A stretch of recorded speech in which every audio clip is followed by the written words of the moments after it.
2024. The date is January 5th. If you would please stand for the Pledge of Allegiance.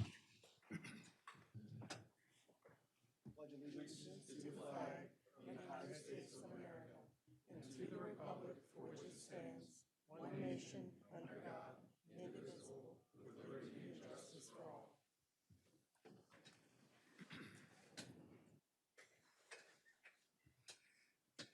All right, we do not have any presentations this evening for the agenda, so we're going to go right into public comment. Is there anyone in the audience that wishes to speak this evening? Okay, about 2 minutes each, if that's okay. I also know that we have a couple, I know Sheriff DeWeese is here and Assistant State Attorney, Mr. Culver. I'll have you guys come up during the speaking portion of, if you don't mind. It won't limit your time to 2 minutes. You might want to. Mr. Marks, if you would, come on up. And please, when you come up, please state your name and address for the record. Thank you. All right, good evening, everybody. My name is Joshua Marks, 1211 Conestoga Court, Mount Airy, Maryland. I want to thank everybody here and the council members for allowing the efforts to bring the air siren resolution tonight. And I want to thank the town, the county, and state leadership relating to the proposed air sirens. I've been very vocal and publicly written about the sirens, adding an additional tier of safety, of public health, safety, welfare notification, since the cell phone notifications don't reach many areas in town. A lot of effort went into bringing this matter to fruition. The tireless efforts of the Inclement Weather Task Force should be evident, and please don't ignore the very factual material they're going to present to you, and recognize the business entities and constituent written expressions supporting the initiative. I understand there are other neighboring towns looking at siren initiatives as well as a result of what happened here in July. Lorien, a major presence here in town center, wrote a letter of support that I elicited, and I want to quote it. Our facility cares for elderly adults and medically fragile individuals who are especially vulnerable to severe weather events. A reliable, easily heard alert mechanism would give us extra minutes to enact emergency protocols that would ensure our residents' safety. Current warning methods such as cell phone alerts and word-of-mouth warnings of approaching storms cannot rapidly address conditions, may not reach all staff, visitors, and residents. An air siren system would benefit the entire Mount Airy community. Businesses could pause outdoor operations, schools could implement lockdown procedures, and families would immediately know that they should seek shelter. For these reasons, I urge your office and town council to prioritize this project and take all necessary steps to publicize the importance of installing an air siren system. The investment in the siren installation, maintenance, and testing is sure to pay dividends in lives protected, property preserved, and peace of mind for every Mount Airy resident. And that letter is here. I think you guys all have it. And that was signed by Louis Grimmel, Sr., CEO of Lorien Healthcare. There are many entities that support this thing. My friend behind me, Carroll County Sheriff Jim DeWeese, Senator Justin Reedy, District 4 Mike Guerin, even support from the Maryland State Emergency Services and Carroll County Emergency System officials. I just want to add, as Theodore Roosevelt famously stated, in any moment of decision, the best thing you can do is the right thing. The worst thing you can do is nothing. This is that defining moment, guys, for the public health, safety, and welfare of the town constituents. I'm going to ask you guys tonight to pass that resolution, please. And if we have any shortfall in funding, I am available to help fundraise for that thing. You guys have no idea what I do with the state. There are some people that do know what I do. I am not indifferent to raising money for a cause that will benefit this town and the residents. And I thank you guys for letting me speak. Thank you. Mr. Evans?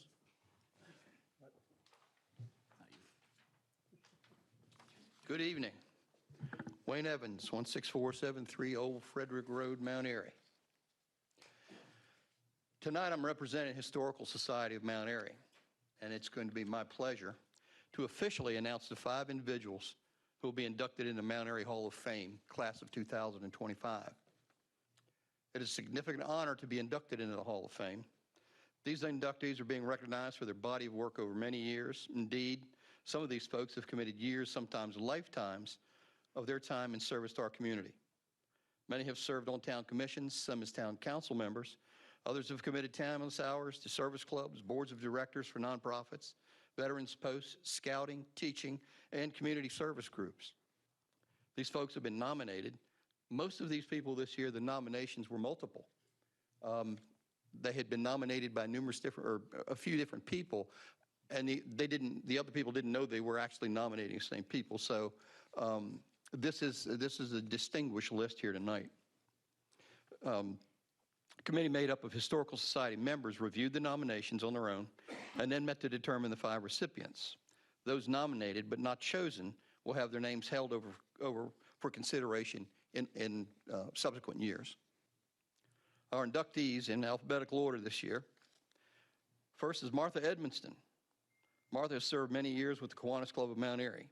She served on boards of directors of the American Legion Auxiliary, the Mount Airy Volunteer Fire Department Auxiliary, the Mount Airy Disaster Relief Fund, the 55 Plus Club, and Martha joins a significant other Kiwanians that are in the Hall of Fame now.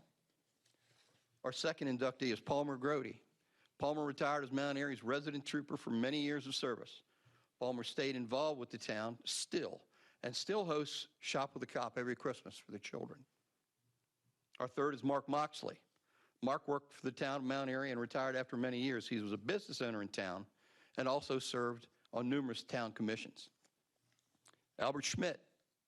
Albert is a true born and raised Mount Airy guy. He is a Vietnam veteran, Army. Albert has dedicated almost 60 years of service to the American Legion Gold Star Post 191 here in Mount Airy. Over those years, Albert has held about every position on the board of directors at the post and has served as a Maryland state level. As well, he served as the commander of the state of Maryland Legion posts. The American Legion not only serves the Mount Airy community, it also focuses on veterans affairs and veterans welfare. Our final is Dick Wilcher. Dick is a longtime member of the Rotary Club of Mount Airy. He's held many positions on the board of directors as well as the club president. He has chaired many committees such as the Mount Airy Mile, Let's Talk Trash Day, the Mount Airy Duck Race, in conjunction with the Mount Airy Volunteer Fire Company. To say he is involved is an understatement. Dick joins many other Rotarians in the Hall of Fame. Any questions? Oh, okay. Let me go over that. The Hall of Fame dinner and induction ceremony will be held on March 17th at St. Patty's Day, so green attire is optional. At the American Legion Hall, tickets will go on sale at the end of January, and will be sold at the Blossom and Basket Boutique sometime around the end of January, beginning of February. Well, we always pack the full house, so if you'd like to go, please get your tickets early. Love to see some council members there this year. Very well deserved. Thank you.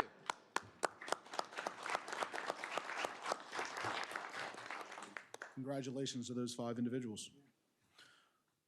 Who's next? Yes, sir.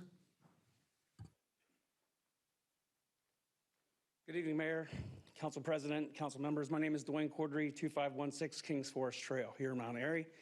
I'm here in regards to the proposed Warfield property annex for a multi-sport complex. Soon, in the coming months, I know that the Planning Commission will be coming to you with a recommendation whether to annex the property. I can tell you from experience being around the game of baseball for over 50 years as a player, coach, league administrator, tournament director, and now as a high school and college umpire, this property is not suitable for what they want to use it for. There's been traffic studies that have been performed. You'll hear about that. You'll see the results of that, but I think it's incomplete. Most of the focus has been on the intersection of 27 and West Watersville Road, not looking at the other way that they could come, coming westbound. During the summer months will be the peak baseball season, peak sports season. There's swim meets in Nottingham. It's really going to impact the traffic coming both ways. People are going to figure out the back way.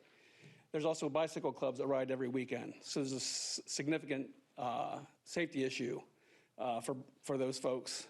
And it's certainly going to impact our property values in the Nottingham community. And the petitioner believes that this will be an economic boon to Mount Airy. I disagree with that. If you look at our infrastructure here, we do not have the hospitality to host people coming in from out of town. Most of the people will go to Frederick, most likely. I can tell you from my own experience with travel baseball, we wouldn't stay near the ballparks. We'd go back to the hotel, freshen up, and we'd go to a major league ballpark. So the town of Frederick will actually see that economic boom because that's where the hotels are. Frederick Keys are back as a minor league complex. So you can figure on a lot of people coming here, causing a lot of traffic, trying to scoot out of here, going to Frederick, and maybe Baltimore for an Orioles game or a Nationals game.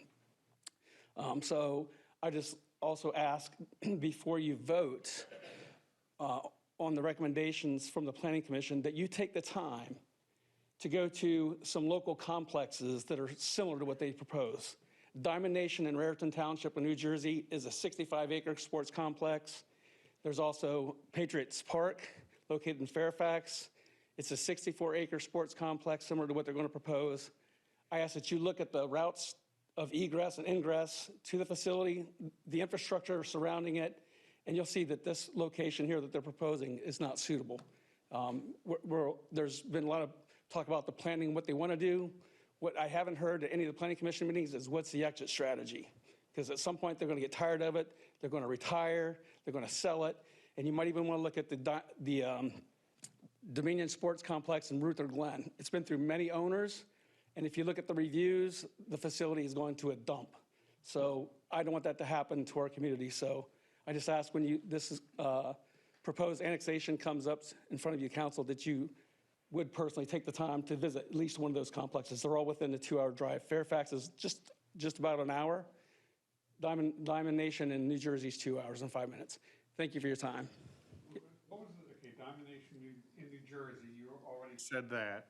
It's 2 hours, so I guess if I just pop in Diamond Nation in New Jersey, it should pull up the only one. Yes, sir. Patriot Park's fine. I've checked that one out during one of the commission meetings. What was the last one that you said that has gone through many? It's been Virginia Sports Complex, and then it's now, I think, Dominion Sports Complex. It's been owned by Perfect Game, PBR, Professional Baseball Report, and some others. It's constantly changing. And as a matter of fact, the site manager at Patriots Park told me when I visited with him, you might want to look at Ruther Glen and look what's happened to them over the years. What was the last? It's in Ruther Glen. That's the Dominion Sports Complex in Ruther Glen, Virginia. Ruther Glen, so it's in Ruther Glen, Virginia. Yeah, if you look up Virginia Sports Complex or Dominion Sports Complex, that's the facility. It's on Route 1 near north of Richmond, in Ruther Glen, Virginia. So it's within that 2 hours or whatever? Yes, sir. Okay. Yes, sir. All right, thank you very much, sir. Thank Appreciate you. it. Appreciate it. Next. Sure.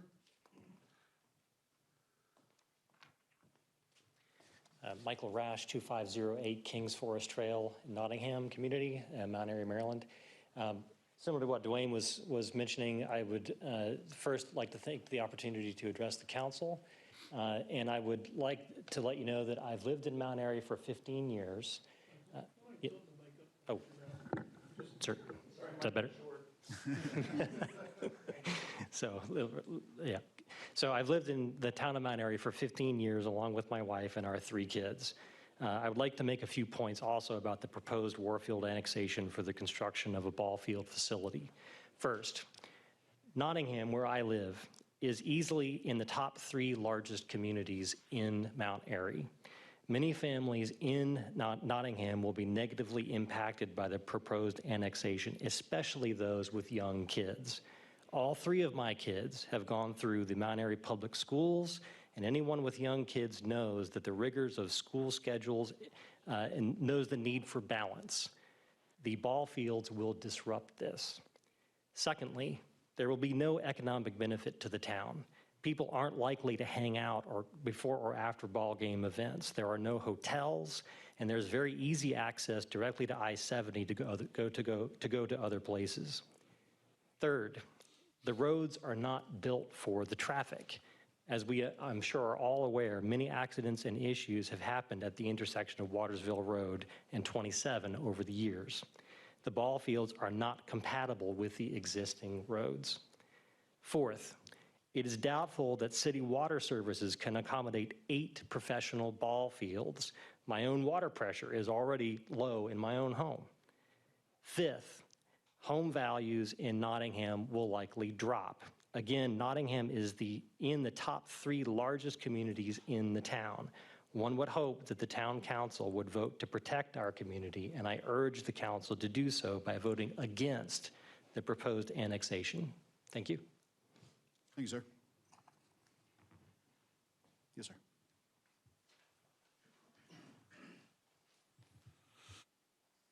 Ethan Regal, 608 Prospect Road. Thank you all for taking a second to hear us all out this evening, and happy Monday. I want to say just a really quick word in support of Resolution 2026-1, the weather alert siren. As I'm sure you all are aware, this is a fairly small resolution that will result in 2 sirens that could give just a tiny bit of additional preparedness in the event of a weather emergency.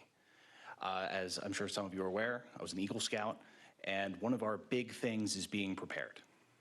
If any of you find yourself on the fence at this moment, consider just erring on the side of preparedness.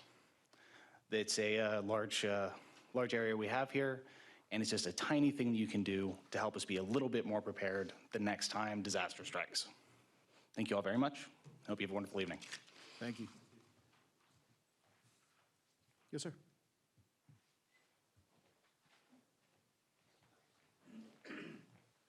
Lonnie Farrell, 1806 Sterling Glen Way. Nervous, I hate public speaking with a passion that I'm here, should say something.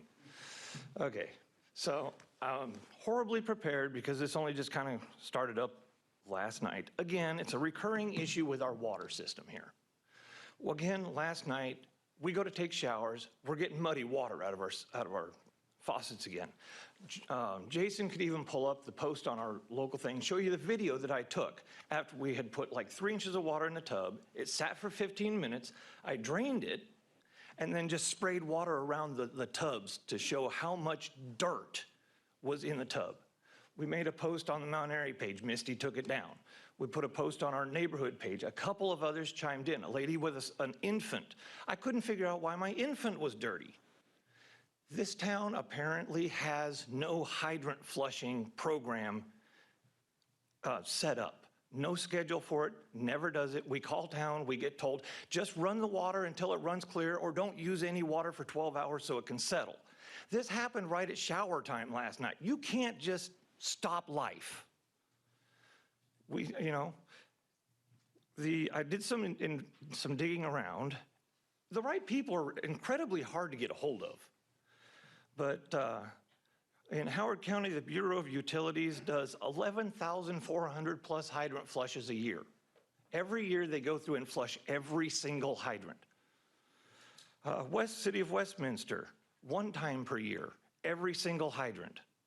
Boonesboro, 1 time per year. Harford County, 1 to 2 times per year, second time as needed in like spot areas. Myersville, April and October, it's actually listed right on their website that they do it. So I've now shown larger cities, smaller cities. Everyone's doing it except us. Until we jump up and down, get enough people screaming, and then you'll come flush a couple of hydrants in the area just to keep us okay. When Rockenberg was here, this came up, he had our entire neighborhood flushed, and we were good for like 5 years before we had brown water again. But we don't know what happened yesterday. The fire department says nobody tapped any of the hydrants, but all of a sudden, some of us got brown water again. This needs to be addressed. We need to get a schedule going to where everybody in the town has their hydrants flushed. By doing so and getting the water column moving, I think it's like 3.4 feet per second, it will remove all of the sediment from that section, an area of piping, which also creates an abrasive effect to the inside to remove the biofilm that just naturally occurs inside of pipes. So this is even a public health issue, potentially.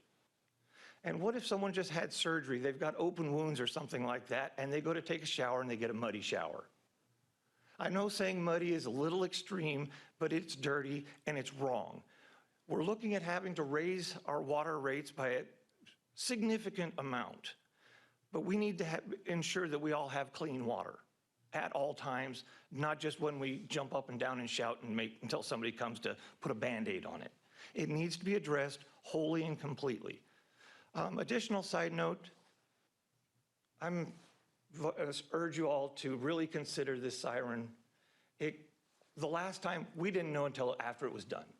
The one that went through, I don't think anybody even got a notice for the one that actually went through the shopping center and took out part of Nils Farm. But we do need to have something other than, oops, sorry, cell phones. Thank you all for letting me speak. Real quick, I'll have the mayor. Let me just make sure I got the proper name. So it's Lonnie Farrell. Yes, Lonny, F as in Frank, Errell, 1806 Sterling Glen Way, directly across the street from Jason. Hey, you're pretty good at public speaking, so don't be nervous. You all have no idea how much I hate. Yeah, me too, so don't worry about it. All right, thank you.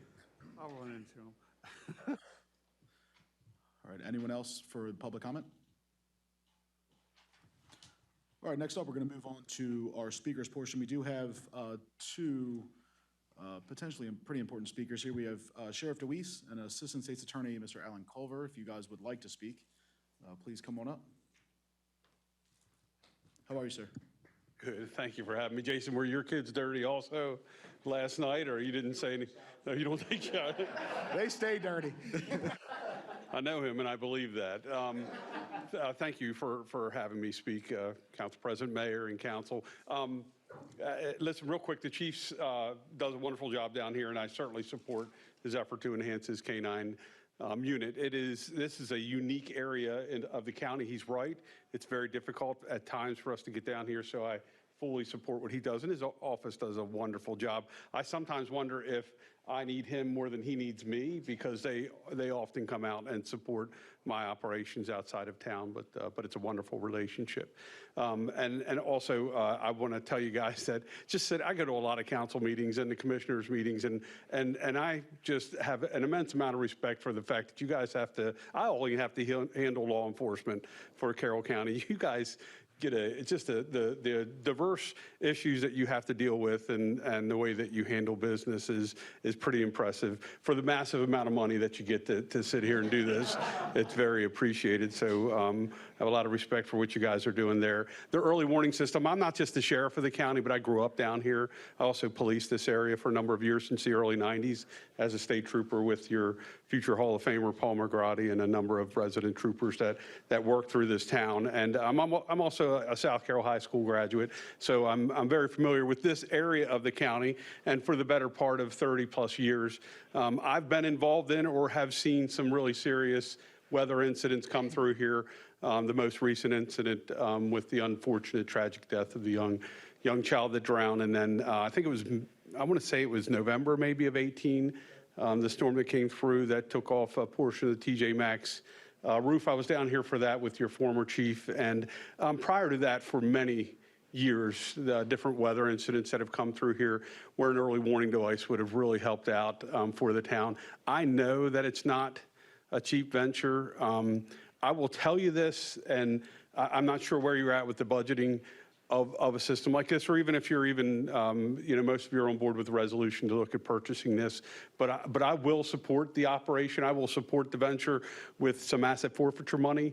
So I'll encourage the chief to get with me at some point in the next couple of weeks so I can support the operation. There's no better way to use drug dealers' money than to support the community in this way. So I'll throw some support that way if we can. But I think we can with Mike and his operation. But I'm fully in support of it.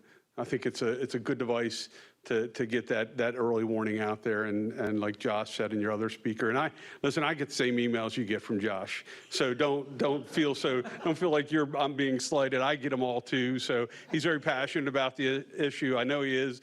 This isn't the only issue he's passionate about. So, but he means well, and I'm here to support not only what he's trying to do, the council's trying to do, and the town's trying to do, just simply keep this community safe. And so it means a lot to me if you guys would pass that resolution, and I certainly will answer any questions that you have. Yes, we are out on Buffalo Road writing tickets and stopping cars. Usually I get that question. So, but I'll yield to Mr. Call. Yeah, I know. I get it all the time. So I'll yield to Mr. Culver. He's the special counsel to State's Attorney Shoemaker. So, thank you. Thank you, Sheriff. And Sheriff, just thank you for the Buffalo Road, that we can direct the questions to you, Jason. Jason and I can direct the questions. Yeah, I get those already. So I think there's a sign out there that blinks that says Sheriff DeWeese called it. Okay. Good evening, council members. Mr. Mayor, Alan Culver, Special Counsel to State's Attorney Haven Shoemaker, and I'm here on behalf of the State's Attorney's Office in regards to the hazardous weather alert system. The State's Attorney's Office is in support of this system, and you may be wondering, why is the State's Attorney's Office concerned about a hazardous weather alert system? Well, we may not respond out to these events, but we are part of the public safety sector, so we deal with first responders, with law enforcement on a daily basis, and whether it's just through general meetings, our command staff meetings, we meet every week, we hear about these issues, or whether it's prepping for trial, when we're talking to first responders, listening to their experience, we realize how important it is to give the public the heads up about what's going to occur. My personal experience, about 5-6 years ago, I was up on a lake in upstate New York. Storm came out of nowhere. We had no idea. Thankfully, we saw it coming, but it was bad enough where it knocked boats into docks and things like that. Nobody had any heads up about that. So personally, I can certainly see the value in this, but also professionally, State's Attorney's Office can see that this would be an asset for the Mount Airy community. So we just want to come out and give our support, and I'm happy to take any questions. Thank you. Any questions? Thank you. Sure. Thank you. Thank you. All right, next up on the agenda, we have our approval of council meeting minutes, closed minutes, and other related minutes. First up is our December 2025 Town Council meeting minutes. I'll make a motion to approve. Do we have a second? Second. Any discussion? Hearing none, all in favor of approving December 2025 council meeting minutes, please signify by saying aye. Aye. December 2025 closed meeting minutes, first under subject litigation. I'll make a motion to approve. Do we have a second? Second. Any discussion? All right, hearing none, all in favor of approving the council meeting minutes for closed session subject litigation, please signify by saying aye. Aye. And lastly, closed session under subject land acquisition. I'll make a motion to approve. Do we have a second? Second. Any discussion? Hearing none, all in favor of approving closed meeting minutes for subject land acquisition, please signify by saying aye. Aye. Opposed? All right, thank you. Next up, we have our Civil Air Patrol report. I do not see Lieutenant Lavelle, so we will move on to our Mount Airy Volunteer Fire Company report with Hall of Famer, Mr. Matt Hurd. How are you, sir? Hey, Happy New Year, everybody. Town Council, Mayor, Mr. President. Last month of December, busy month with 260 calls in Mount Airy. We had 162 in Carroll, 80 in Frederick, 12 in Harrod, and 6 in Montgomery. In our first due or in town of Mount Airy box areas. Box 113, we had 42 ambulance or EMS, 1 fire. Box 114, we had 6 EMS. Box 11, 20 EMS, 5 fire. Box 115, 15 EMS, 2 fire. Box 13, we had 18 EMS, 2 fire. Box 14, 9 EMS, 1 fire. And then box 15, we had 5 EMS, 2 fire. So it's a busy month, and we're rocking and rolling. Don't forget, the third Sunday is our all-you-can-eat breakfast at the Carnival Grounds. All right, any questions? Quick question or clarification, Matt, not to go that far off topic here.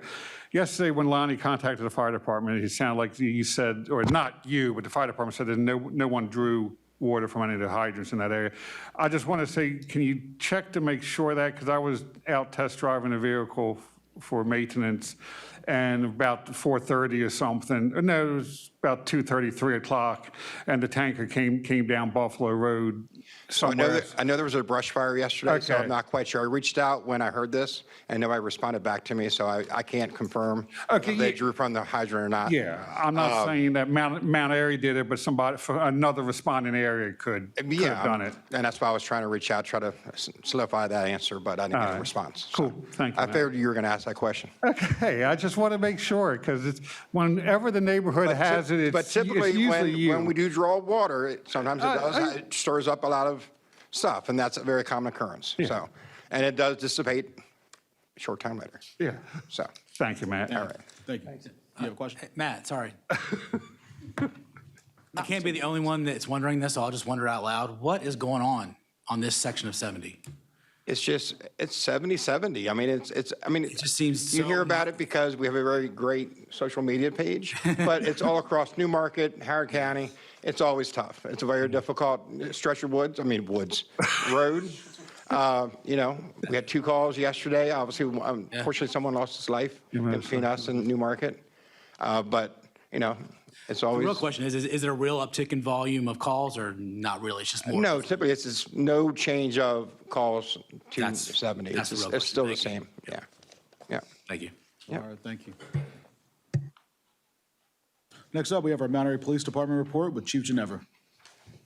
Good evening, everybody, and Happy New Year. I'll try to keep this short. So for recruitment, we have 1 application that's in the background stage for a lateral position. We have 1 application for an entry level that is currently being processed. And if this individual makes it through, the academy starts March of this year.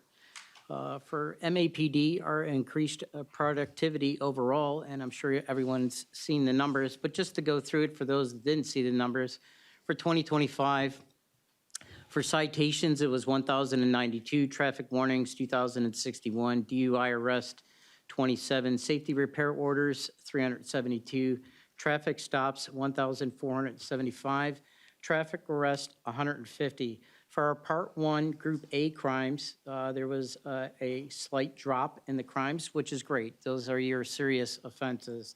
For our Part 2 crimes, the crimes that are obviously a little minor, there has been a slight increase. To put somewhat of a percentage on it, if anything, I would say between a 2 to 5 increase in those minor offenses. For calls for service, there was a slight increase for the year of 2025.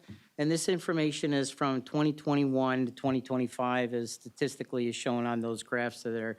So, I mean, overall, outstanding for the Mount Airy Police Department of the increase on some things. And not only that, at least the proposed thing, the best part is the crimes that have dropped. And those are your serious crimes. The minor offenses, I mean, they come again. I've spoke about it before. It's more of that transient traffic again with the Part 1 and Part 2 crimes. Again, thank you for allowing Officer DeAngelis to be a part of this meeting this evening. An introduction of Airy. We're pretty excited to have another canine resource available. And for those that have participated in a lot of our events, again, Councilman Kelly, Councilman Munder, and Mayor Hushhour to be a part of it. Really having an extra pair of hands on some of those things really does help. And not only that, it's a huge impact for the community to see you folks out there working alongside with the police department, supporting a good cause for the Mount Airy Net. So thank you, and again, Happy New Year to everyone. If there is any traffic complaints or anything like that, again, just a reminder, we do have a monthly initiative. I know something was shared earlier this evening in the Nottingham residents, so just to be aware of those that are watching and listening, we're going to be in the Mount Airy or Nottingham community this upcoming weeks. So thank you. Does anyone have any questions? No real questions. Just again, thank you to you, the officers, and all the public safety officers there that take the time out of their lives and to protect us. And happy and healthy and safe New Year to everyone at the police station. Thank you. Thank you. I just wanted to publicly state, and Streets and Roads Commission Chair Regal's in the gallery here. Looks like total traffic stops are up significantly this year. They are. 25 to 30%. So for the posts we see where, what are we doing, what's going on our streets, you're out there. So thank you. Yes, I appreciate it. And again, so that also helps with manpower, again, filling up some of those positions that we do have that are filled. So, I mean, that does help, again, having the officers proactive. And not only that, again, the community sharing the information of the problems. Again, if we don't know something, we're unaware of the problems, so please address it. And again, if you are sharing those complaints, again, it is disseminated through the chain of command and that those officers are aware of it. So again, I know some people expect immediate results. And again, I can promise if I'm going to say I'm going to do something, I'm going to hold myself accountable along with the officers that work with me. We're going to do what we need to do. for this town. This town is great, and they give a lot back to us. So thank you. All right, thank you very much. Yes, sir. Next up, we have our mayor, council, and staff reports. I will start with the mayor's report and relinquish to Mayor Hushhour. All right, thank you, Council President. I'll be able to talk about this more next month, but I'll bring it up today to get it on people's calendar. If you're watching or want to write it down, the Historical Society Bingo is on March 7th. You can stay tuned to the website and also to their Facebook page to find out about how the fee structure is going to work for that. But it's a great time every year. It's a box and bag bingo, so you get themed boxes or really nice bags for it. And Lucy's laughing because Mike won one of the gorgeous purses last year. So also want to make a correction. Last month, we had the check from the Historical Society, and the check had the check that they gave us was for $10,000, which is great. The check, the big cartoon check that I held up had the wrong amount on it because it didn't factor in the added $10,000. So to date, the Historical Society for the Flatiron Building has offered the town, given the town $32,772, not $22,000 that I reported last month. So, so thank you to the Historical Society for keeping that going. Since we're talking about the storm sirens and everything, this is kind of related to that. Following our July flood, we did inspect all of the stormwater drains. All those inspections are complete of darn near 2,000 pipes in town. We found about 24 loose grates, 13 grates that needed what we call a trash rack type of grate installed, and then there were 4 collapsed drains and 7 places that we thought that signage would be very good to put in there. The staff is working with a company called Stambaz. They're currently doing some work in the town on other things, but we're looking at them to develop a remediation plan for those drains that need to be taken care of. Okay. And then the Hero Banner program is still open. If anybody wants to get their veteran member recognized on one of our telephone poles leading into town. That window is still open, but it will be closing by the end of January because we want to get them ordered, and they'll go up on the poles certainly by Memorial Day is what we're shooting for, and then they'll stay up for a year and a half after that. And I can never read these names too much. We'll always remember the 2 September 11th casualties and Lieutenant Commander Ronald Bach and Chief Warrant Officer Bill Ruth. And this town also has 3 other Gold Star families, including PFC Ronald Kinney, who was the first Carroll County resident to die in the Vietnam War, HM2 Jordan Way, and Lieutenant Jack Leatherwood, who flew in World War II. And really, that's about it for this month. So everybody have a happy new year, and let's get through 2026 in good shape. Thank you, Mayor. Next up, we have the Water and Sewer Commission, Beautification Commission, and the Inclement Weather Task Force with Councilmember Demoter. All right, thank you. Beautification Commission last met on November 18th. There was no meeting held in December. And our next meeting will be held on January 20th. The Water and Sewer Commission last met on December 3rd. The main focus of the meeting was to receive a presentation from the town engineer on the town's draft water and sewer rate adjustment plan. The commission informally agreed with the overall recommendations contained in the plan. The commission prepared a memorandum dated December 15th to the mayor, transmitting the commission's suggestions that the final proposal should also include. And let me touch on those very briefly. The first recommendation was a commitment to provide the town council with a multi-year capital and operating plan for the council's consideration during the upcoming FY 2027 budget process. Also, a resolution committing the town to set a target to maintain a minimum reserve amount equal to 1 year's operating and capital expenditures, while setting a floor that reserves should not go below 50% of the target. Also, to provide the council with a visual or spreadsheet showing examples of the changes in total cost of water bills at various amounts of usage over the 5-year period. Provide a breakdown of residential and commercial uses by tier. Explore ways to inform the public of proposed changes and allow for citizen input.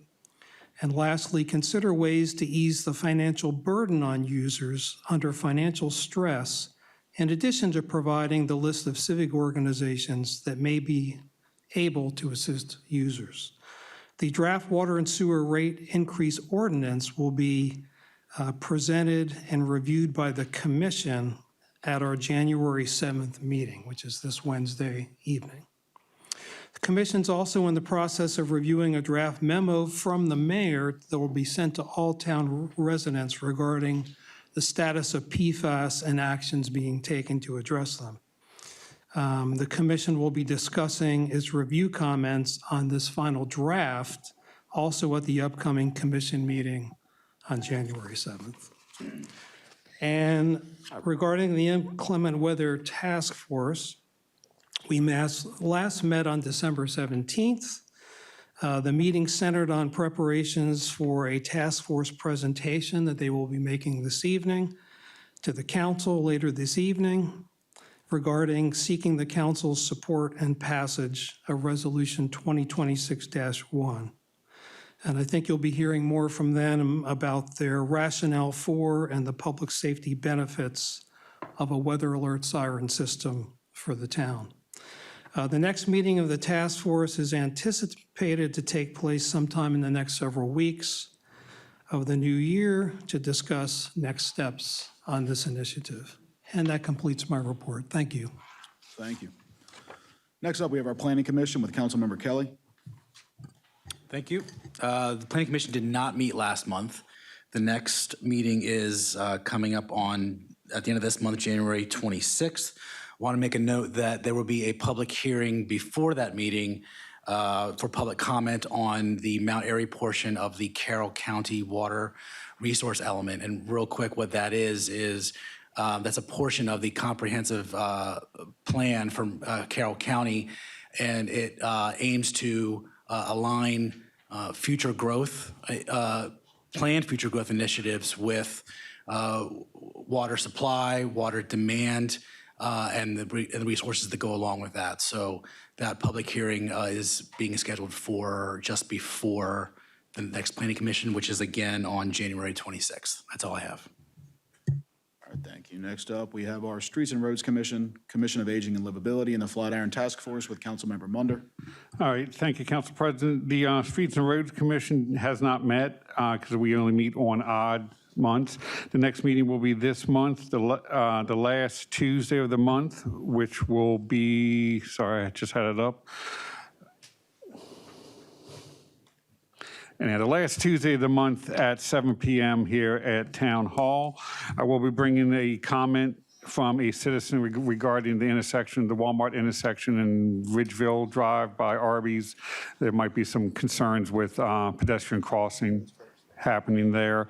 The coal task force met in December, but I believe it was after the, prior to the, oh man, I'm messing it up tonight again, sorry. I thought I didn't have anything to report, but I do, so sorry. I will give an update on the Coal Commission meeting for the December, because we met one where we combined everything for the holidays. I'll give an update on that at the next meeting. And the Flatiron Building Task Force, we're still waiting on word or to hear about various grants that we have applied. And again, thank you for the money from the Historical Society. That concludes my reports, Council President. All right, thank you. Next up, we have the Economic Development Commission and the Recycling and Sanitation Commission with Council Secretary Evans. Thank you, Council President. We did not meet, Sustainability did not meet since November, so I've already given that report. Our next meeting is January 21st. Wednesday here at Town Hall. May 2nd is the e-waste recycling event for the spring. I'll give you more information as that approaches. For EDC, our next meeting is January 28th, Wednesday at Town Hall. We did not have a meeting in December due to the holidays. And that's all I have for the meetings. All right, thank you. Next up is the Board of Recreation and Parks and the Sustainability Commission. Neither met in December due to the holiday. Board of Parks and Rec will be meeting January 15th on Zoom at 7 p.m. And the Sustainability Commission meets on the even month, so I'll have an update on that next month. Next up, we have our town attorney report, Mr. Tom McCarron. The water and sewer allocation process that the town undergoes under its code every 2 years is upon us. I emailed the mayor and town staff today about that process. For the town council, it will start in February, where the council will set what's called the water capacity yield and the sewer capacity yield. That is to say, how much water capacity, sewer capacity is available to be allocated or divided among various types of development that we set forth in our code. Worked on the food truck ordinance, which is up for introduction tonight, the revised water and sewer rate ordinance, which will be before the Water and Sewer Commission on January 7th, and also worked really prior to this on the ordinance for rezoning standards and processes that is up for introduction tonight. Other than perhaps for closed session matters, that's all I have to report. All right, thank you, sir. We all received copies of the town administrator report, the code enforcement report, and the zoning administrator report. Anything that you guys would wish to add? Nothing to add from here. All right. Thank you, everyone. We're on the new business. First up is commission appointments and reappointments with Mayor Hushhour. All right, we got one this month, and that's Jamie Soro to be appointed to the Economic Development Commission, and she's here, so careful what you say. Only the first. We're very excited, very excited that she is. What was it, the EDC? EDC, yeah. All right, I'll go ahead and make a motion to approve Ms. Jamie Sorrow to be appointed to the EDC. Do we have a second? I'll second. Any discussion? I will just say this is long overdue and welcome. Hearing none further, all in favor of appointing Ms. Jamie Sorrow to the EDC, please signify by saying aye. Aye. Opposed? Welcome, and thank you. Real quick on a new business, just a quick heads up, I will not be at the February town council meeting. We had a family incident that happened that I need to be out of town for. So our more than capable council secretary, Mr. Evans, will be sitting in and running the meeting next month. So just wanted to give a quick heads up on that. And now we're on to ordinances and resolutions. First up, we have ordinance 2026-1. This is food truck ordinance. It is for introduction, and then it'll be sent to the planning commission. Do we have a motion? I'd like to make a motion to introduce ordinance 2026-1 in regards to food trucks. Do we have a second? Second. All right, this will go to the planning commission, and then we heard back. Not that Mr. Gent doesn't have enough to do already. We have to make sure his new year is full of things. Next up, we have ordinance 2026-2. This is standards and process for rezoning properties. This is for introduction and also going to be sent to the planning commission for review. Do we have a motion? Yes, I'd like to make a motion on this. I'd like to introduce ordinance number 2026-2 for the purpose of establishing a process and standards for reclassification of properties within the town, thereby adding clarity to reclassification process, approvals, and documentation. All right, I'll go ahead and second, and this will be sent off to the planning commission. All right, lastly, we have resolution 2026-1 for weather-related alert system. This is for adoption. Do we have a motion? Yes, I would like to introduce resolution 2026-1 for adoption, a resolution of the Town Council of the Town of Mount Airy for the purpose of approving acquisition, implementation, operation, and maintenance of, and providing educational public outreach about hazardous weather alert siren system within the town to enhance public safety. All right, I'll go ahead and second. And just a quick little wrinkle in this ordinance. Obviously, everyone is aware that we do have a inclement weather task force that has been working pretty diligently on this since they have been implemented, along with the mayor and Councilmember Demoter as their liaison. So what we want to do is let them come up and give a presentation. They can basically list off the importance of this, the research that they did, and they are aware that they should be prepared to answer any questions that the council might have regarding this topic. So we are in the discussion portion, so I would welcome anybody from the Inclement Weather Task Force to please come to the podium and fill us in on what's going on.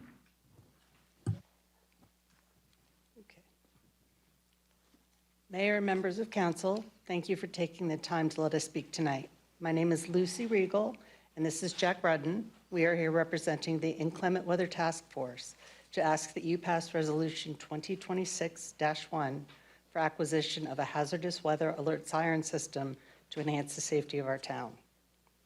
Mount Airy has so much to offer its residents and visitors. We have playgrounds, parks, rails to trails, mountain bike course, skate park, soccer baseball fields, basketball and pickleball courts, a pond to fish in, walking paths, and creeks to splash in throughout the summer. All of these amenities we offer encourage both young and old to get outside and disconnect from their devices, to enjoy nature and the outdoors. All these spaces are well-loved and well-used. However, many of them have limited cell access due to their location and the type of activities they offer. In fact, within town limits, there are many dead spots for cell and internet reception. Also, many children and elderly citizens do not carry cell phones routinely with them at all times, so they would not be able to get disaster alerts. Mount Airy, thanks to Pars Ridge, has its own unique weather patterns. It can be storming on the east side of town and dry on the west. In the 19 years I have lived here, I have seen derechos, tornadoes, flooding rains, feet of snow, and drought, just to name a few. The Inclement Weather Task Force was formed in July of 2025 with the single goal of pursuing and installing weather alert sirens in our town after the flooding along the Guadalupe River in Texas that caused the loss of at least 135 lives, many of them children. As we began our research into the sirens, Mount Airy experienced serious flash flooding of our own, resulting in the tragic death of a young town resident. This and other local events, such as the damaging tornado in 2018, served as a reminder of our town's vulnerability to serious hazardous weather events. Our research is now completed, and we believe through consultation and agreement with Mayor Hushhour that we have learned enough at this point about the operational aspects of these systems to make an informed decision to move forward. During our research, we have spoken to multiple towns in Maryland that are already using sirens to alert their residents of impending and imminent dangerous weather. Every town we spoke to noted that their citizens were happy with the effectiveness of the sirens they have in use. Most municipalities test their sirens between 4 to 12 times a year on predetermined days and times. Reminders of the testing could be included on water bills, reaching all the residents without incurring costs of mailing. Yard signs and social media could also be used to remind people of the scheduled tests. Several towns we researched apply these or similar methods. As is done in other towns, we envision that the siren will be programmed with only one tone. Education will be provided to all residents, schools, and businesses in town as to when the testing will be done, why the siren might sound, and how to install National Weather Service alerts on their mobile phones. We would also educate that the main purpose of the siren would be to alert people to seek shelter indoors immediately and tune to local news stations or weather apps for information on what type of weather is imminent. Our proposal is for 2 sirens, and we have performed analysis and identified several candidate locations. 2 examples are the potential placement at the American Legion and next to the town-owned water tower off Century Drive. This placement was chosen as it allows coverage of the entire town.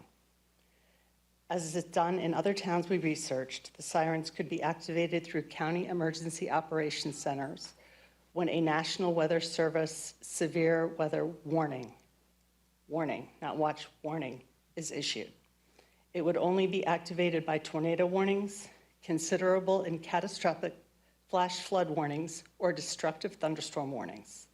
There would also be the option for limited town personnel, such as the town administrator, the Mount Airy Fire Department, or the Mount Airy Police Department, to have the ability to activate the siren should it become necessary. We have spoken to 3 companies that make the sirens and gotten quotes for many different options. We are favoring the American Sign Corporation T130.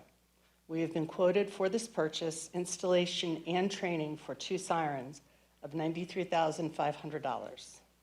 The American Sign Corporation has offered in writing to cover the cost of one of the sirens, providing a savings of approximately $11,000 and the reduction of the overall estimated cost just mentioned above. This is the same siren currently being used by Calvert Cliffs. The town of Brunswick, Maryland is also looking into purchase of sirens and has expressed an interest in partnering with us in a joint purchase, suggesting that by placing our orders together, we could potentially receive a favorable discount, decreasing the purchase price. We are also actively searching out donations for the poles required to mount the sirens and grant monies to help fund the purchase. Our goal is to have this life-saving warning system in place within the next year, with education ongoing prior to the installation. The task force has spoken to multiple town residents and business owners over the past several months, receiving overwhelming support in response. We understand this is a large line item. However, if this system only prevents the loss of one more town resident, then we feel it is worth every penny spent. We thank you again for your time tonight and ask for your commitment to support the hazardous weather alert siren system to enhance public safety in the town we all call home. Thank you, and we would be happy to answer any questions you might have. Thank you. That was a lot of information. All right, I'll go ahead and open up the floor. I'll go ahead and real quick, just let Steve kind of get the first crack. I know he put a lot of work into it, so anything you wish to add? Well, I appreciate the mayor establishing the task force, and he was an integral part of it. He attended all the meetings. He did some of the site visits. The task force members have done an outstanding job. We did a lot of research. We did a lot of benchmarking of other towns and their systems, and you heard from the task force members on that. Couple things about the cost, and we were just trying to be conservative because we didn't want to lowball an estimate for the council, because I know how I feel when I get a lowball estimate and it comes to be not true. So in the resolution, we actually, we took the realistic estimate as of today, and we added 10% to that. And that's why you see 93,500 in here. But if we were going to do this next week, we got an estimate of about $82,000 to $85,000. We're getting one of the sirens donated. That takes you down another $11,000 to $12,000. We're pursuing donations of the poles to install the sirens. And then we are actively pursuing partnerships with other municipalities. I spoke to Councilmember Andy St. John in Brunswick. They're looking into these systems, and they said, hey, if you guys are going to move ahead, let us know. Maybe we can partner on the purchases. And I learned a lot in this process, and what I learned was more towns than not actually have these systems. La Plata had a very devastating tornado back in 2002, and they learned from this. And shortly after that, I think that's when Emmitsburg and other municipalities stood up a system like this. So I can answer any other questions. Really, Jack Rudden here has been the task force chairperson. He is, I'll call him an expert because he knows a lot about this. And I know they have additional materials if you have specific questions. But I think I'll just stop there. I just want to thank the mayor and thank the task force members for everything they've done. So thank you. Councilmember Kelly? Yeah, thank you very much for all the information. You answered a couple of the questions that I had written down, so thank you. one of them was about the tones, and, my question was, how will the citizens know if it's a tornado or a flash flood? Because you do two very different things for those kinds of things, but it's to seek more information, right? Yeah, the whole purpose of this is to say there's something about to happen in the process. Get inside, take cover, check your phone when you get inside. Yeah. So my only comment there is education to the community that it's not necessarily a tornado, right? It's not necessarily one thing. So the question, and thank you, Council Member Demoter. You answered my question about the cost. By conservative, you mean that is the high end, so thank you. My question for the, town staff and administrators, who would maintain and administer this system in the town? The company will maintain it. The manufacturers will come, and any maintenance that needs to be done is done by the company, the manufacturer. Is that like a yearly contract, extra costs? I believe so. I think it's kind of up to us. I know of towns that do it just as needed. Okay. Can I say something? I'm sorry. Forgive me for jumping. They provide the software and the training, because the software is not cheap. It's part of the package. So American Signal, I guess, what we're looking at, or would provide software and the training and the erection, provided we provide the telephone poles. And yes, the town administrator and the mayor, or someone designated thereafter, could monitor the system. And there is supposed to be, Jack, we were talking an override, right? Is there going to be an override for the town? Yes. So the town could, if they saw something coming and it wasn't on the NWS, they would say, okay, hit the button. Okay. And the way that Talbot currently does is they have different tones. If you go to their emergency website services, tones to Steve, they have different tones for different things. We don't tend to have multi-tone. But it's like Lucy said, they're talking about delineating between flood. Okay. So it's basically an alert that you need to be cognizant of something that's happening. And as a sidebar, I have one bar on my cell phone in this building. So if I go into the basement down here, I'm not going to get service. Thank you. So I guess my follow-up question, for the mayor and town administrator and staff is, so do we have the personnel and resources to institute this next week, or would we need, I know there's training, right? We have the personnel. The question that we have now is the base going to be in the fire company, or is it going to be in the police department? Where are we going to put this actual control computer? And we're not 100% sure of that now. That's something that's going to have to be figured out. But the system operates for, I guess, maybe if I just told you how Emmitsburg works. Emmitsburg has in their fire department. And there's a room that is about the size of a closet. Has a computer in there, has a screen in there. The screen shows where the entire county's weather sirens are. And there's buttons down in the bottom, press screen buttons that allow you to activate it. Emmitsburg has a little bit more of a sophisticated system. They could actually hit the button and play the national anthem if they wanted to. We're not looking at that. But that location is to be determined. And I would even say, the American Legion, is a location we've looked at, but we're not 100% sure that's the ideal location at this point. So there's still some questions out there that need to be answered. But I guess just to close out my comments and questions, I think that, definitely, I see in here that the goal is to at least get 50% of grants and donations and what have you. And I second that, at least that. We've got some budget considerations, decisions coming up here quickly. So I don't know that, it just feels like, $80,000 or $90,000 isn't there right now. So that's all I'll say. I'm done, thank you. No, Councilman Kelly, no, I was going to ask you, because you mentioned 50%, I'm not doubting that you might have got that from, I'm just trying to figure out where is that, because in the, That's in there, right? no, I don't, it is, because I didn't see that, because that was one of my concerns too, is the cost and grant. It's in the whereases. And then if you look at the formal body of the resolution on the second page, Okay, it's not spelled out in the number. Okay, it's spelled out. Okay. Item C, look at item C. Okay, yeah, no, I'm just trying to, okay, thank you.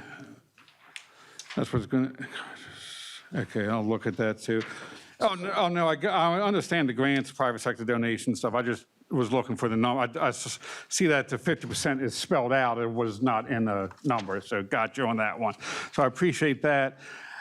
First off, before Lucy kills me at the streets and roads probably, I am for the underlying cause and reason for this. I don't have a problem with the safety, I get it. I just think in some areas, it's the cart before the horse. It sounds like we still have some work to do on the placements and stuff, because we could do this, go ahead and do it. The placement of the sirens, everyone's support of it until it's not in my backyard type deal. And I get the placement. I did some quick research on it. Like the American Legion's down in the valley. Is that going to impact where it is? It's just like, I would like more information provided by the task force before I can make a final vote on this. Also, where's the money going to come from, the 50%? So we're still looking at approximately $50,000 out of the budget for this. So we can work past that. I also want to see what type of grants are available, not the types, but more the cost sharing grants, because is 50% a hard number? Is there something the minimum? If the grants, all of a sudden, all the grants we're available to get are 80-20, 80% our side, 20% by the grantee, that the cost could be on our end a lot more. So I'm concerned. I know you're willing to put money into and stuff. No, that's not what I'm saying. Okay, sorry. NSCR, who's the Maryland State Emergency Services. Yeah. Josh, real quick, Josh. Real quick. No. Yeah. If you want to be a part of the presentation, that's fine, but we just need to have you up on the microphone, that's all. Yeah, I'm just trying to, I mean. We just need to have you on the microphone just so it can be recorded, that's all. Yeah, I mean, I'm 100% for it. I just would like more information, make sure that we're getting the best system. Is 2 enough? Is 2 not enough? Is by placing 3 gives us better coverage? Because you brought up a lot of things, a lot of outside activities that I wasn't thinking of. I know the main purpose of a siren is just alert people are coming. Chances are they are not designed to be heard in your house. It's mainly designed for people doing outside activities that might not have access to something. So hey, go in, come in, check, seek shelter, come inside. So I agree with all that. I just want to a little bit more firm up the numbers on it. It could be done, as the council president said, he's not here next month, so I don't want to delay it till next month, but maybe a final vote on it the following month so we can get some better information or see the same thing that the task force saw related to the contracts. Because I do appreciate saving money for everything, but it's also when you said, well, the company's willing to donate a siren to our calls, that gives me heartburn. Not to say I'm not against saving money, but almost looks like a bribe from American Signal to us to use them. So I want to make sure that we're not getting that. That's not the reason they're doing it. If we have to pay $11,000 more, I don't want to say we have to, but we have to. I appreciate it. The goal as an incentive, but we're a public entity and we shouldn't be taking incentives of that nature from any company that we'll be doing business with. That's my only concern with that. Okay. So I want to just make sure that no other company is offering that, because then we can be accused by the company that loses the bid, because by purchasing of $50,000 or more, I believe we have to go out for bid for this, don't we? I'm not sure. We can look at that. But I believe if we have to go out to bid, everybody's got to be the same. And we cannot predetermine supplier of equipment. And by looking at saying, oh, we're going to go with this company because they're going to give us an $11,000 siren for gratis, that looks like in the public eye, in my eye, that we've been bought off, the town's been bought off. So I appreciate, no, I'm totally 100% behind the purpose of this. I'm not against that.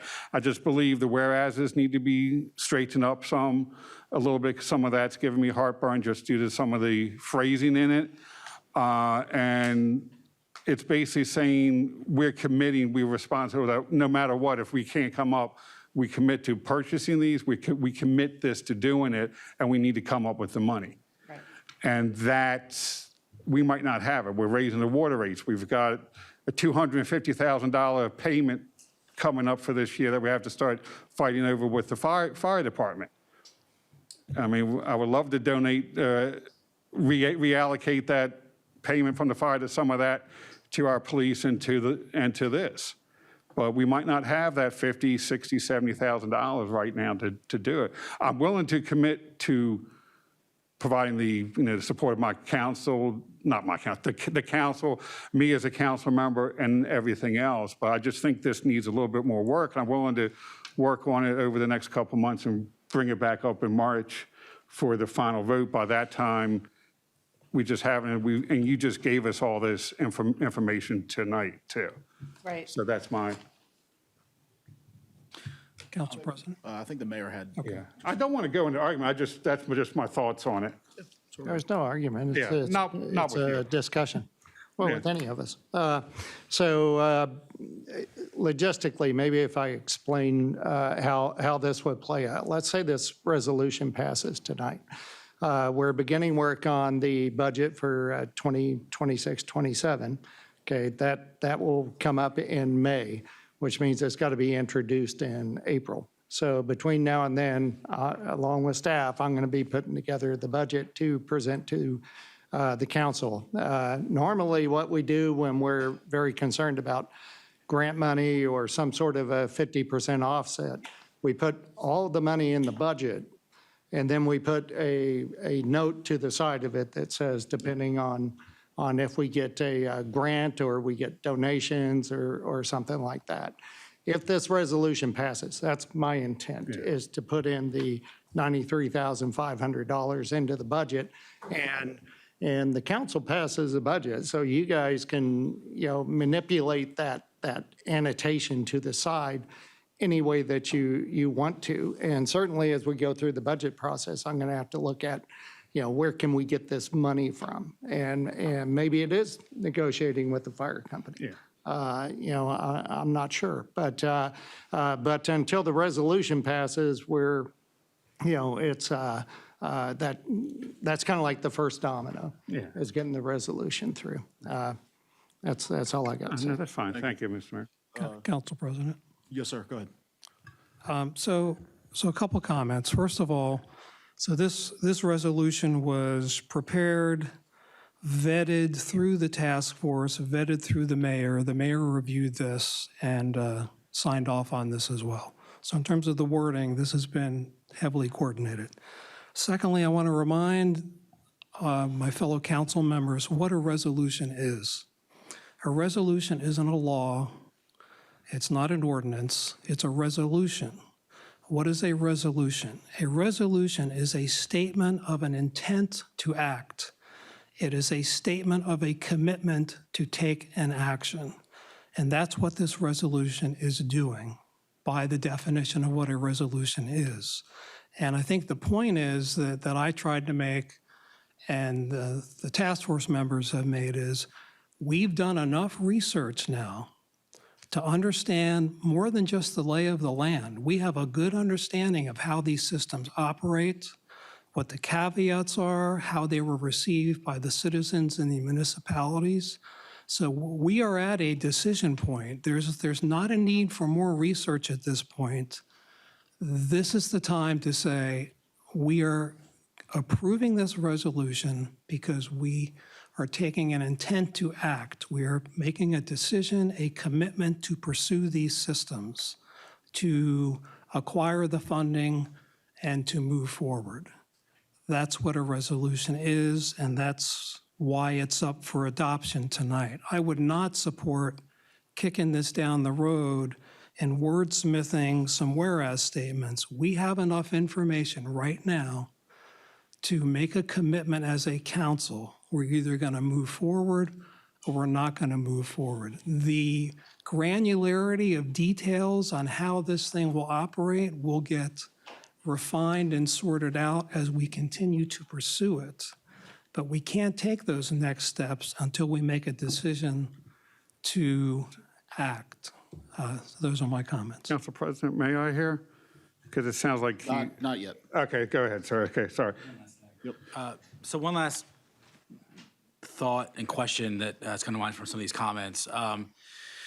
Have you all spoken to or looked into maybe coordinating with Carroll, Frederick? Because what I'm getting at is I'm very, I want to remain aware and sensitive to the fact that there are many people in our zip code in our town that aren't in town limits, right? They're outside of this circle, right? So I thought, have you all coordinated, spoken to anybody in the counties about maybe expanding this and sharing services? Well, we just had Sheriff DeWeese here, so that's, Well, yeah. And Council, okay, sorry, go ahead. I was going to add to his, okay, go ahead. Sorry, Tim. recognize you when it's time to talk. Okay, sorry. So we did have Sheriff DeWeese already, who publicly committed to helping out with some drug money, forfeiture funds, which is great.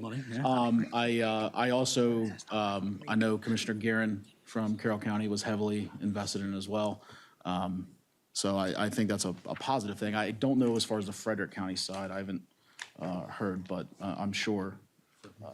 I mean, I don't want to expand this conversation too much, right? But again, there's a lot of citizens that are affected by what we do that are not in the circle. Correct. That's all. This is for the placement of 2 sirens. And this does cover the entire town. There is obviously, with hills and valleys and everything, there are going to be some people way far out to get it, and there are going to be some people closer in that won't get the signal. The locations obviously can be tweaked. Sure. Twin Ridge Elementary School, Principal Hobbs has given us 100% support on this and is willing to have us put the siren there instead. However, that's right smack dab in the middle of a residential area. We were trying to avoid the residential areas. American Legion is literally right across the street from my house, so it'll be loud, but. Yeah. I mean, I think, and we've already said this, right? This probably won't be the final Correct. plan. This is Correct. a pre-concept, if you will, right? So Right, this is just giving you an idea. I guess what I'm going at is, I mean, if the funding's there and the shared services, the shared funding, I guess, with surrounding counties, you could maybe justify 3 or 4 sirens, right? But then you've got economies of scale, right, where you're really on one computer system, right? Even if you add on the sirens. Right. So the question is going to be, if it's in the town limits, is it going to be Carroll County or Frederick County, or are the sirens going to be, the one on Frederick side going to be operated by Frederick County, the one on Carroll side? It's the logistics of that. And if we get one county to say yes and the other county to say no, does that mean that we can't put them on the, Frederick or the Carroll side? So the more spoons you add to the pot, the. I just want to point that hit Yeah. me with some of these comments. Yeah, but. Okay. Council Secretary Evans? Two quick things. One thing that stands out to me, excuse me, is the final whereas on page 2. By way of this resolution, the council commits to securing and allocated needed funding conservatively estimated by the task force. I think that should be on the task force to be involved in securing that funding, whether it's through grants or private donors or drug money from Carroll County or whatever the case may be. But I think that puts us on the hook for making sure that we're going to pay for that whole thing. And I know it says 50% at the end of that, but I'd like to see that have some sort of implications on the task force. The other thing at the end of the same one is for monitoring, maintenance, software updates.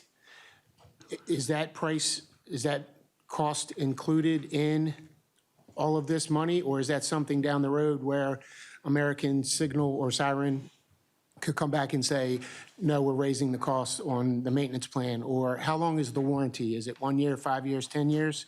Are we going to have to replace these things again if one fails 6 months after the warranty of 3 years? So those are two things. And then also we talked about adding sirens. The computers, the software service that we're having, is that upgradable to maybe instead of 2, adding 3, 4, 5, 6? You mean starting with 2 and then Right. expanding Does out? it allow for growth, to add more sirens if we so desired, or we got a grant? Or if the county wanted to add on to it. Yeah. Right, or Frederick or Carroll County said, I like the idea, let's add another one. Instead of having to buy a whole new software system, which Mr. Marks said is, the cost, like the bulk of it. So I'm fully supportive of this, but I would like to look at those couple things and just make sure that those are in line with what the pricing and the cost is before we move forward with it. And again, I support it 100%. Like, it's a no-brainer for me. We need something like this, but I want to make sure that, the money is not going to get us somewhere 2 or 3 years down the road where we're like, oh crap, we didn't account for that. Right. Council, no, I just want to, Council Member Kelly brought up a good point too, the locations that it could be reached to. That was a concern as Sheriff DeWeese was talking here and just listening to everybody else here talking. I came up with 2 locations outside that Mount Airy residents use or could be there during a thing, and we could receive funding for the county for it too. So I'm not even sure if these locations would reach it, but the Gillis Falls Reservoir site, that's a major area that people from this town use. It's walkable, it's bikeable. Winfield, or one of the rec councils, has a park out there too. It's probably very scarce cell service. And then I think it's off of Prospect, the Audubon Society. That's off Old Annapolis. Old Annapolis. Right across from Linganore. Yeah, but I mean, there's probably a lot of Mount Airy residents use it. Surrounding people would come here too. I'm not saying that's a little bit on the far edge of it, the Audubon Society, but Gillis Falls Reservoir site could be reachable could be hearable from the one on the eastern part. But it's also part of the county, so maybe the county is willing to put in some funding towards that too, and that would be 3, and then it's 3, then we would have to redesign it. So I just want to make sure that it provides the best coverage for the most people, just not, sometimes I'm against, doing stuff for the people outside of town, but this is a thing that can be beneficial to the residents outside of the town too, and if they're outside. Who made this map? I did. About American Signal, did they make you a map? Yes, it's based on their Told you data. what distances and what points? Yeah, and that's, I think that's all I'm asking to see, like what Councilman Evans brought up too. It's like, there's some questions that we're all supporting the underlying cause from this. And I think we just have questions to make sure that we're not, say, 90,000 now, and then somebody comes back later and says, oh, well, we need a protection for this. It's another 100,000. If we're going to shoot for the moon right now for the money, the financing, the grants, figure out how all that's coming down. And I mean, if I can wait a month for it, we can do the education now. I don't mind starting for the education now. That's fairly simple to start getting out there. Just simple emergency prep. Hey, before you go out, like when you get ready to go hiking, before you go out, check the weather before you go out. We can start doing that public information campaign to get just people start getting used to listening while we're pursuing this in the area too. Just, hey, get out there, make sure the weather, like you hike in the canyons of Utah, they say, check the weather before you go for flash flooding. And we can start doing that just to start prepping people to do that when they hear the siren, what to do too. So I'm 100% for the cause and reason. I just have a couple more questions that need to be answered. And if you can provide us the data that you use all this, like the packet of information, I'm willing to look at it and take another month or so to sift through it all. And that gives the mayor time to formalize the budget more and the money more. Mayor. Yeah. First, Jack, I'm going to make you talk. How does Howard County do it? I did all my stuff up in Emmitsburg, checking out Emmitsburg. Does Howard County does an entire countywide system, right? No. No, It's just Ellicott City. Okay, all right, so Ellicott City has, yeah, based on their floods. Okay, all right, good. Other thing is, as far as siren locations and everything, I mean, I can sit at my house and on, if the wind's right and everything, I hear everything going on at Memories. But I'm like on the far northwest corner. Sean lives near me. We can hear Memories from our house, and it just boggles my mind that we can do it. My point is that more research has to be done, but we'll put the sirens out there. In Emmitsburg, John Kennard, the mayor of Thurmont, said he can hear the Emmitsburg sirens, and he's miles away. So it's very interesting how these things play out. Sean, to your question of grant support, we do have a staff member on the task force too. We actually have two. Graceful has a lot of experience via the Civil Air Patrol and her chosen career path eventually. So Graceful's worked really good. So we'll have staff support in looking for grants, looking for LBIs, which are legislative bond initiatives. It sounded like, I'm glad the chief threw out there that he'd throw some money. So now we'll start picking at him. So, The sheriff, not the chief. Sorry. Unless the chief can do some. He's over there sweating. Okay, all right. Well, anyway, so that's all I want to add on. And I do think you could vote tonight. I understand if you want to wait too, but I think that we have about as much information as we need to have, certainly to pass a resolution and know that the council is working toward this. Thanks. So I'll go ahead and, we all good, okay. I'll go ahead and kind of give my thoughts. I think we dug way down into the weeds, and sometimes I like doing that. But, I guess I'll ask a simple question, and just a yes or no from the council would be good. Is anyone sitting at this table right now against putting in an alert siren? Yes or no? No. Okay, if no one here is against it, there is no reason not to pass this resolution. That's just a fact. This is a resolution. It is a green light to continue to move forward past just the planning stages. They don't know, even with all the work that they've put in, even if we would be agreeable to moving forward. So you're asking questions that they haven't even started to even look at yet. And honestly, we got more information here than I even thought we would. So, the fact of the matter is, it does say, yes, the council would be quote unquote responsible for funding.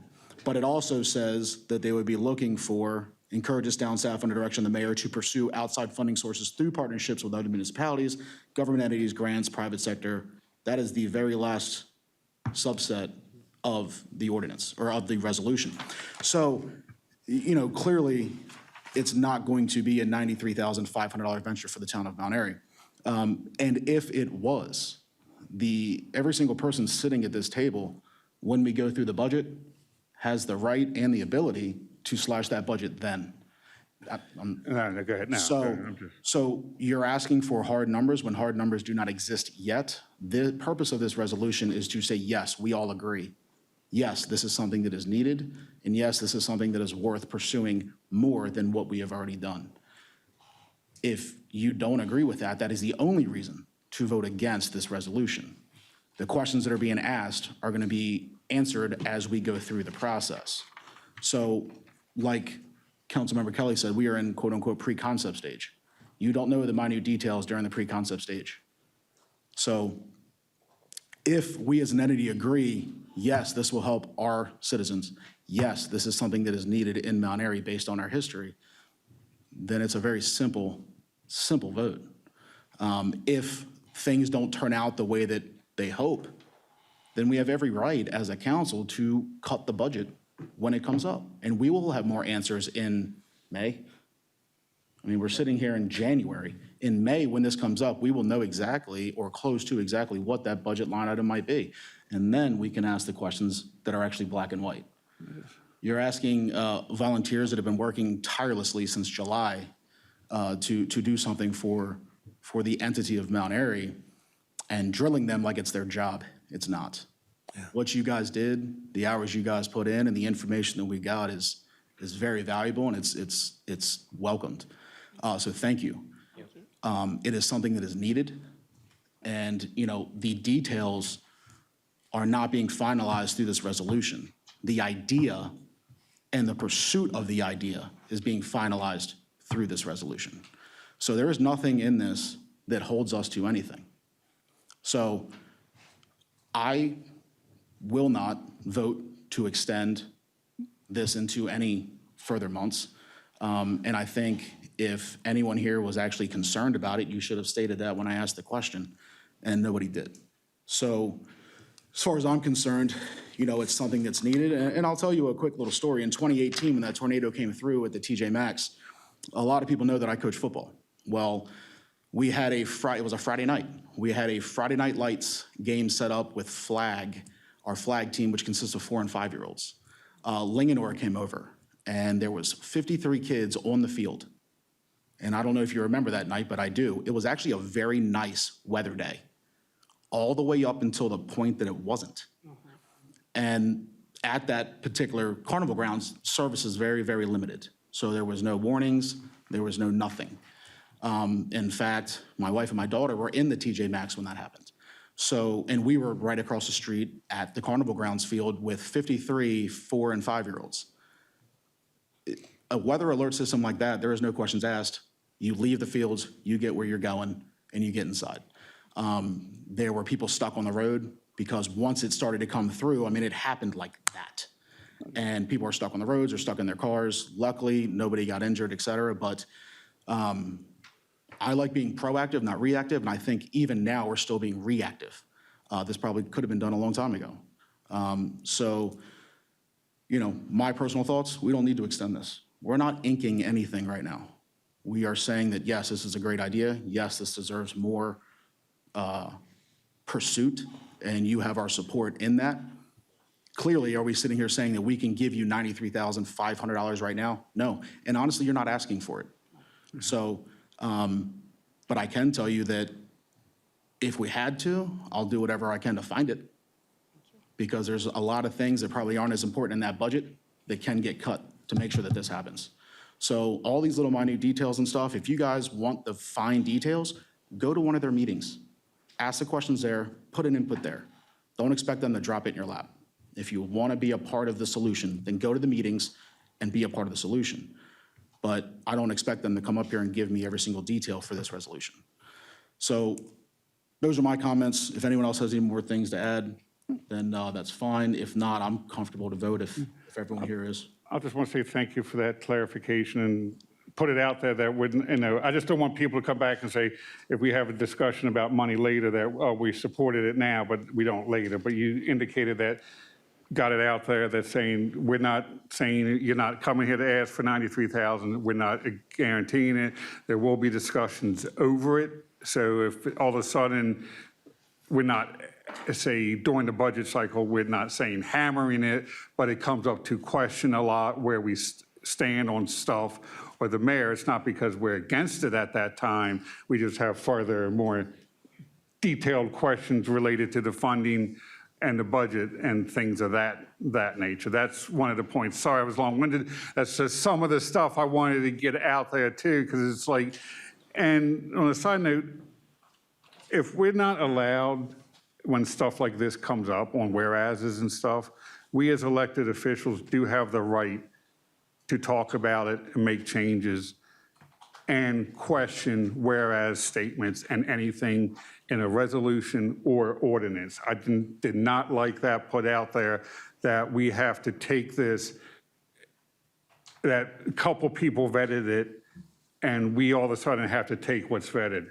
No, that will never happen with me. I will have questions with whereases, because sometimes if I need to put my name on something, I want to agree with the statement fully and all in.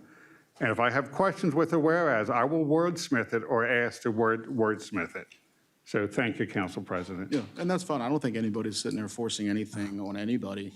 If you did have questions, we all received these packets actually earlier than normal, and you should be prepared to redline anything and throw it out on the table, which you are more than capable of doing right now. So if you have any red lines that you'd like to add, you're more than welcome to before we vote. Yeah, no, I'm willing to withhold it. I think we've discussed this long enough. The red lines that I have is more personal. Okay. With the whereases and some stuff. So that's it. Thank you, Council President. Council President, just quick comment, and I didn't add this, but I have received some interest from private businesses that they might want to donate some resources. So, we have been actively, talking to other municipalities, certainly grants, government opportunities, but the private sector as well. There are some businesses in our town that want to contribute. So I think we have a good path forward. Yeah, and I think with the support that the council and the mayor agree with this, it will actually give the businesses that want to support a means of doing so. I'm not going to write anyone a check without knowing that the people that need to make the decision are actually behind the decision that needs to be made. So, again, there's nothing here that's inking us to 93,500. To me, this is a idea that we are basically saying that we are backing and that we support and that we will implement if at all possible. And if we can't, then we'll have that discussion at the budget session. And I'm sure that if there is any questions, we would invite the Inclement Weather Task Force to the budget session to speak on that line item, to let us know an update of where they're at, and then we can move forward with that as well. So, if we're all good, comfortable to vote, we do have a motion, we have a second, we've gone through discussion. One last time, anyone else have anything to add before? Okay. So we have a motion and a second for the resolution number 2026-1, a resolution of the Town Council of the Town of Mount Airy for the purpose of approving acquisition, implementation, operation, and maintenance of, and providing educational public outreach about hazardous weather alert siren systems within the town to enhance public safety. If you are on board with approving Town Council Resolution number 2026-1, please signify by saying aye. Aye. Opposed? All right, thank you. And thank you again very much for all your time. Very much, all of you. Thank you.